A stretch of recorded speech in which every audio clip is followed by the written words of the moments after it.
맥을 쓰는데 윈도우도 필요하다면 미니 PC가 제격인데요. 파일도 맥에서 그대로 윈도우로 옮길 수 있고 윈도우에 최적화된 앱을 활용할 수도 있습니다. 크기도 맥 미니보다 63%나 더 작은 데다 전기료도 1시간에 9원이라 부담이 없습니다. 한동안 미니 PC 시장을 이끌었던 N100보다 5배 정도 더 빠른 기컴 A6 미니 PC입니다. 아마 기컴을 처음 들어보신 분들도 많을 텐데요. 기컴은 2003년에 대만에 설립된 업체로 미니 PC 시장에 집중하면서 올해부터는 한국에도 본격적으로 진출했습니다. 인상적인 건 3년 보증의 1:1 맞교환 방식이라 사용하다가 문제가 생겨도 안심이 됩니다. 특히 미니 PC는 해외 직구가 대부분이라 초기 불량부터 AS까지 걱정이 되기도 하는데 국내 판매 국내 AS라는 건 눈에 띄더라고요. 박스도 작은데 기기는 훨씬 더 작습니다. 모니터에 연결한 키트에 HDMI 케이블, 전원 어댑터로 구성은 심플합니다. 유니바디 디자인은 마감도 제법 괜찮고 알루미늄 합금의 손맛도 무난한 편인데요. 이 봉인실이 신경 쓰여서 문의를 했더니 앞으로는 봉인실을 제거하겠다는 긍정적인 답변을 받을 수 있었습니다. 피드백이 정말 빠르더라고요. 참고로 제가 사용해본 A6의 스펙은 AMD Ryzen 7 6800H, 32GB 듀얼 채널 메모리, 1TB NVMe SSD로 작지만 탄탄한 구성인데요. 물론 20만원대 N150 칩셋으로 가성비에 특화된 모델도 있고 Ryzen 5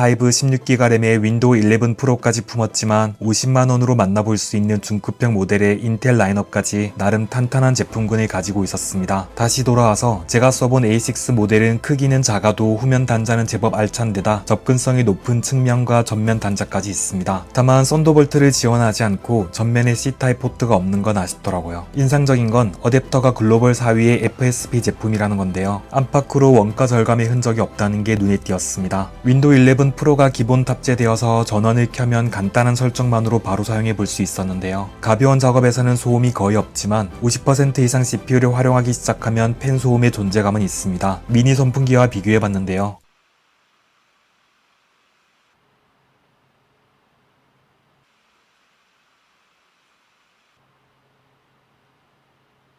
발열도 측정해봤습니다. 기기의 전면은 미지근한 수준이고 흡기와 배기홀이 넉넉해서 그런지 후면으로 열이 빠르게 배출됩니다. 전력 소모는 CPU를 70에서 100% 사용하는 풀로드에서도 1시간에 9원 정도 나왔는데요. 확실히 크기만 작은 게 아니라 전력 소모도 작다는 게 체감되더라고요. 블루투스 연결 안정성도 체크해봤는데요. 키보드에 마우스, 헤드폰까지 연결해서 멀리서도 써봤는데 끊김이 없었습니다. 인터넷은 유선 2.5GBps를 지원하는데 무선으로도 1.4GBps 이상 나와줍니다. 저에게 미니 PC의 목적은 가족용 그리고 윈도우 앱 사용과 간단한 게임용, 무엇보다 맥을 보조하는 수단인데요. 메인 모니터에 추가로 연결해뒀다가 필요할 때만 쓰면 되니까 간편합니다. 특히 로지텍 플로우를 활용하면 마우스를 화면 끝으로 가져가기만 해도 바로 키보드와 마우스가 전환되면서 맥과 윈도우를 쉽게 오고 갈 수 있어서 정말 편하게 사용할 수 있었습니다. 윈도우용 앱이 필요한 순간에 맥에서 파일을 복사한 다음 윈도우에 그대로 붙여 넣어서 작업을 하니까 편하더라고요. 저는 체감 성능을 벤치보다 중요하게 보는데요. 맥을 주력으로 사용해와서 한동안 포기했던 포르자를 실행해보면 FHD에서 적당한 옵션으로 제법 쾌적한 플레이가 가능했습니다. 물론 펜은 열심히 돌아가고 옵션을 높일수록 프레임은 떨어지니까 적당한 옵션으로 타협할 필요는 있습니다. 애초에 게이밍을 위한 제품은 아니기 때문인데요. 그래도 라데온 680M 내장 GPU가 베가 8보다 2배 정도, 인텔 아이리스 Xe 보다도 최대 50% 정도 더 높은 프레임을 보여주니까 생각보다는 괜찮은 퍼포먼스를 보여줍니다. 또 웹페이지를 30개 이상 띄운 상태로 음악도 재생하고 문서 작업까지 해봐도 답답하거나 버벅이지 않습니다. 성능을 제대로 보여드리기 위한 벤치마크도 돌려봤는데요. 시네벤치 R23은 멀티코어 11887점으로 요즘 주력으로 사용되는 게이밍 데스크탑과 비교해서 60에서 70% 정도는 뽑아줬습니다. 3D마크 솔라베이는 9969점으로 레이트레이싱 성능에서 중급형 모바일 GPU 정도의 성능입니다. 파이어 스트라이크는 6659점으로 RTX 3050과 비슷한 수준이고 나이트 레이드는 25153점으로 통합 GPU 치고는 상당히 괜찮은 퍼포먼스를 보여줬습니다. PC마크 10도 돌려봤는데요. 점수는 6493점으로 하이엔드 노트북과 비교해서 약간 낮은 정도라서 대부분의 생산성 작업은 충분한 속도입니다. 긱벤치 6는 싱글 2114점, 멀티 1232점으로 CPU는 중상급 수준을 보여줬고 GPU는 RTX 4050과 비슷했습니다. 참고로 크리스탈 디스크 마크에서 SSD 속도도 테스트해보니까 제법 빠른 속도를 보여줬습니다. 마지막으로 OCCT 스트레스 테스트도 1시간 넘게 실행해봤는데 전반적인 안정성과 쿨링 성능이 괜찮게 나왔습니다. 벤치마크별로 성능이나 점수 기준이 달라서 각 벤치가 어떤 부분을 중점적으로 판단하는지를 알아보시면 도움이 됩니다. 이렇게 기컴 A6 미니 PC를 살펴봤는데요. 윈도우 11 프로를 탑재해서 장기적인 사용성과 보안도 믿을 수 있고 원격 데스크톱까지 사용할 수 있다는 장점이 있습니다. 또 기본 성능이 탄탄해서 가끔씩 쓰기에도 메인으로 사용하기에도 성능이 아쉽지 않은 오래 두고 쓸만한 미니 PC가 아닐까 하는데요. 시간이 지날수록 PC에 요구되는 스펙이 높아진다는 점을 감안할 때